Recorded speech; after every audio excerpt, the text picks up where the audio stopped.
Okay વિદ્યાર્થી મિત્રો, SQ છે. સવાલ પહેલો, 97 વડે વિભાજ્ય હોય તેવા 4 અંકનો મોટામાં મોટો પૂર્ણાંક ખાલી જગ્યા છે. ચલો, આ એકદમ સિમ્પલ છે. ઓપ્શન આવશે આનો સી ઓપ્શન. 9991 ને તમારે 97 વડે ભાગ લગાવશો ને તો જવાબ આવશે 103. અને જો તમે 9894 ને 97 વડે ભાગશો ને તો જવાબ 102 આવે. બાકી બે ઓપ્શનમાં જવાબ પોઈન્ટમાં આવે છે, પણ મોટામાં મોટો પૂર્ણાંક કીધો છે ને 4 અંકનો, તો યાદ રાખવાનું કે 9991 ને 97 વડે ભાગીએ ને તો 103 આવે છે. એટલે તમારો ઓપ્શન આવશે સી ઓપ્શન. ચલો, ત્યાર પછી બીજો સવાલ.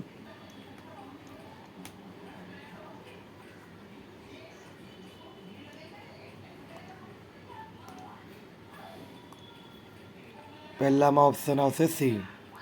ચલો, બીજામાં દ્વિઘાત બહુપદી આપેલી છે તમને. પી ઓફ એક્સ બરાબર 5x²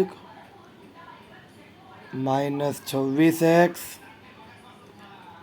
પ્લસ 2m માઇનસ 13.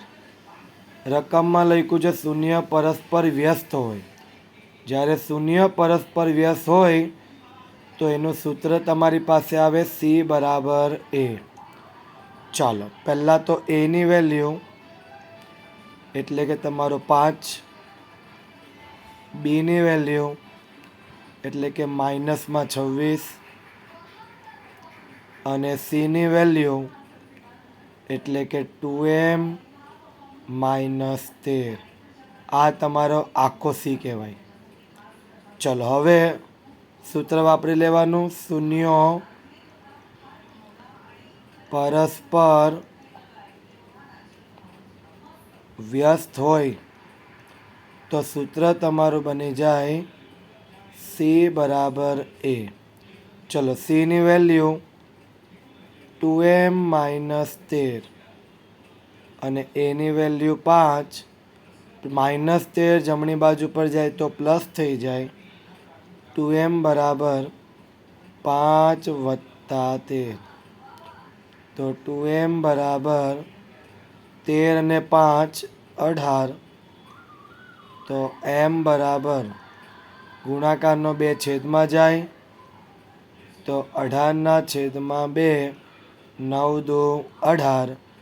તો m બરાબર જવાબ આવી જાય 9. એટલે ઓપ્શન આવશે સી ઓપ્શન. ચાલો, ત્યાર પછીનો દાખલો.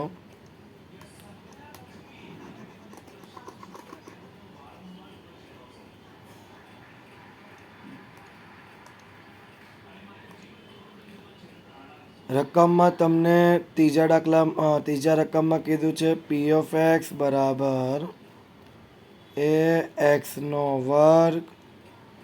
Minus 6x minus 6. રકમમાં લખ્યું છે શૂન્યનો ગુણાકાર 4 હોય તો. ચલો, શૂન્યનો ગુણાકાર બરાબર કેટલું આપ્યું છે તમને? 4. ચલો, શૂન્યનો ગુણાકાર એટલે આલ્ફા બીટા બરાબર તમને 4 આપેલો છે. આલ્ફા બીટાનું સૂત્ર શું આવે? તો કે c/a બરાબર 4. યાદ રાખજો, દ્વિઘાત બહુપદીનું પદ છે. જોજો, દ્વિઘાત બહુપદી માટે શૂન્યનો ગુણાકારનું સૂત્ર આલ્ફા બીટા બરાબર c/a આવે. હવે રકમ પરથી ચલો, એની વેલ્યુ બોલો શું આવે? h. બીની વેલ્યુ માઇનસમાં 6 સીની વેલ્યુ -6. ચલો મૂકી દઈએ. સીની વેલ્યુ -6 છેદમાં એની વેલ્યુ એ જ આવે બરાબર 4. એનો ગુણાકાર 4 સાથે કરો તો -6 બરાબર 4a. ગુણાકારનો 4 ક્યાં જાય? છેદમાં. તો -6/4 બરાબર એ. 3 દુ 6 અને 2 દુ 4. 2 ઉડી જાય તો ફાઇનલી આન્સર તમને મળી જાય -3/2 બરાબર એ. તો -3/2 બરાબર એ ઓપ્શન આવે તમારો સી ઓપ્શન. ચાલો ત્યાર પછી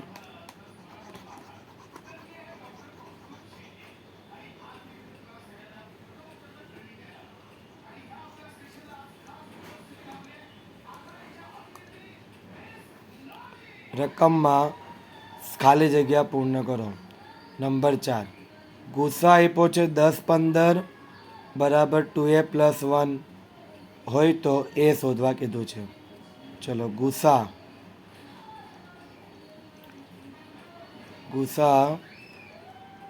10 અને 15નો તમને આપી દીધેલો છે 2a + 1.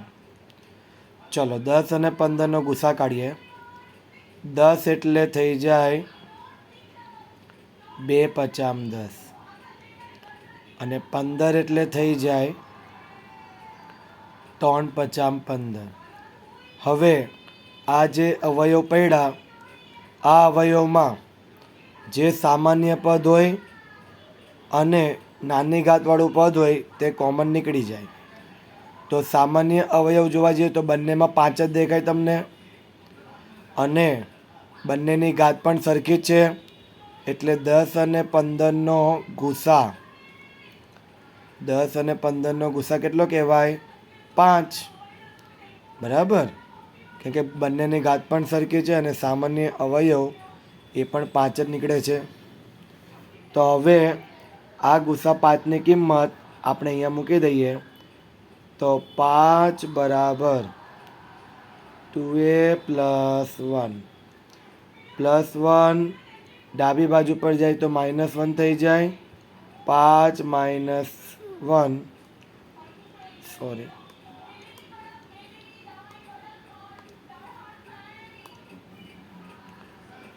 5 +1 ડાબી બાજુ પર જાય તો -1 બરાબર 2a.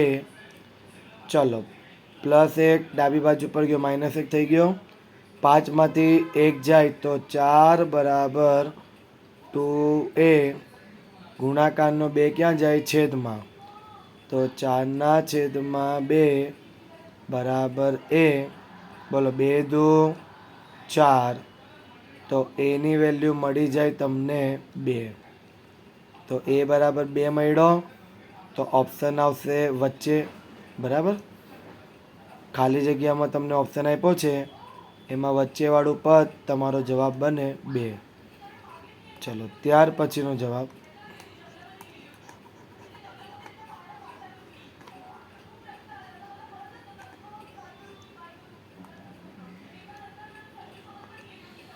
રકમમાં 3 + √16 એ ખાલી જગ્યા સંખ્યા છે. ચલો 3 + √16 કીધું છે ને. બોલો 3 + √16ની વેલ્યુ કેટલી થાય? 4. 3 + 4 7 અને 7 એ તમારી સમય સંખ્યા કહેવાય. એટલે જવાબ આવે સમય. ચલો ત્યાર પછી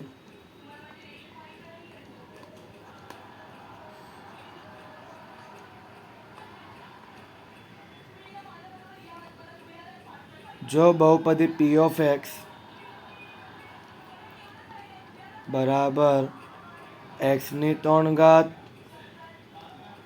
-13x² વત્તા kx -32 નું એક શૂન્ય કેટલું આપ્યું છે 4, એટલે રકમમાં તમને x બરાબર 4 કીધું છે, તો kની કિંમત શોધવા કીધી છે. ચાલો સૌથી પહેલાં જ્યારે kની કિંમત શોધવા કહી તો તમારે p ઓફ x બરાબર 0 લઈ લેવાનું.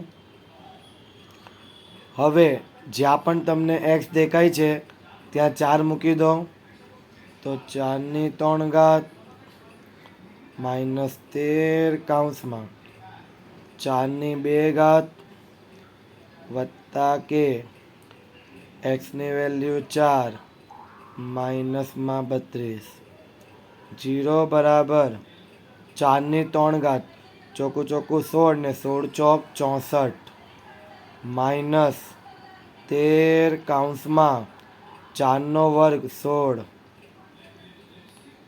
પ્લસ 4 ગુણ્યા કે 4 કે માઇનસ 32, 0 બરાબર 64 માઇનસ 16 ગુણ્યા 13, રફ કામ ઓલવેઝ કરતા રહેવાનું. 0 6 1 8 1 3 1 4, 0 6 1 18 8 1 3 1 4, 8 6 ને 4 10, 1 વધી પડી 208 વત્તા 4k માઇનસ 32, 0 બરાબર ચલો 64 અને માઇનસ 108 બરાબર. તો ધ્યાનથી જોજો, એકદમ ધ્યાનથી દાખલો ગણવાનો. 208 માઇનસ 64, 8માંથી 4 જાય તો 4, 10માંથી 6ની બાદબાકી કરવી પડે તો 4, અહીંયા 2નું બની જાય 1, તો 144 પણ માઇનસમાં. યાદ રાખજો મોટું પદ માઇનસમાં છે, તો માઇનસમાં 144 વત્તા 4k માઇનસ 32, ચલો 0 બરાબર માઇનસ 144 ને માઇનસ 32, 4 અને 2 6, 4 અને 3 7 અને 1 એમને એમ, એટલે માઇનસ 176 વત્તા 4k. યાદ રાખજો માઇનસ 144 અને માઇનસ 32, માઇનસ માઇનસ પ્લસ થઈ જાય, એટલે 144 અને 32 કરો તો 176 થાય.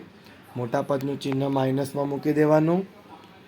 ચાલો હવે માઇનસ 176 ડાબી બાજુ પર જાય તો પ્લસ 176 બરાબર 4k. ચલો ગુણાકારનો 4 છેદમાં મૂકી દઈએ તો 176 છેદમાં 4 બરાબર k. ચલો ચોખ્ખું ચોખ્ખું 16, 1/4 ચોખ્ખું ચોખ્ખું 16, 44 ચોક 176 થાય. તો k બરાબર તમને મળી જાય 44. તો ઓપ્શનમાં પણ જવાબ આવશે 44. ચલો ત્યાર પછીનો દાખલો.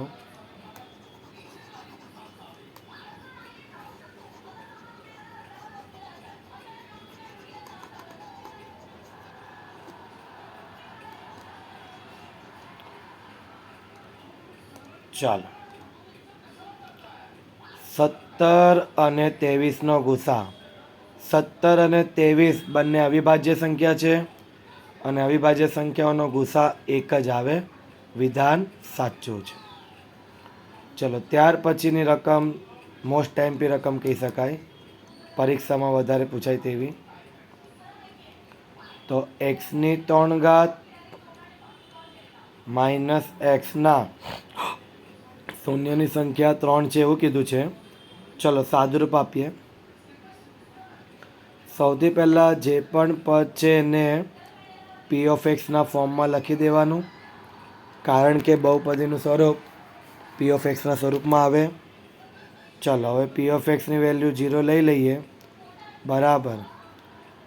ચલો એક્સની 3 ઘાત માઇનસ એક્સમાં કોમન કાઢીએ એક્સને, તો એક્સનો વર્ગ માઇનસ 1 બચે. ચલો હવે બંને પદને 0 સાથે સરખાવો, તો એક્સ બરાબર 0 અને એક્સ સ્ક્વેર માઇનસ 1 બરાબર 0. ચલો -1 જમણી બાજુ પર જાય તો એક્સ સ્ક્વેર બરાબર +1 થઈ જાય.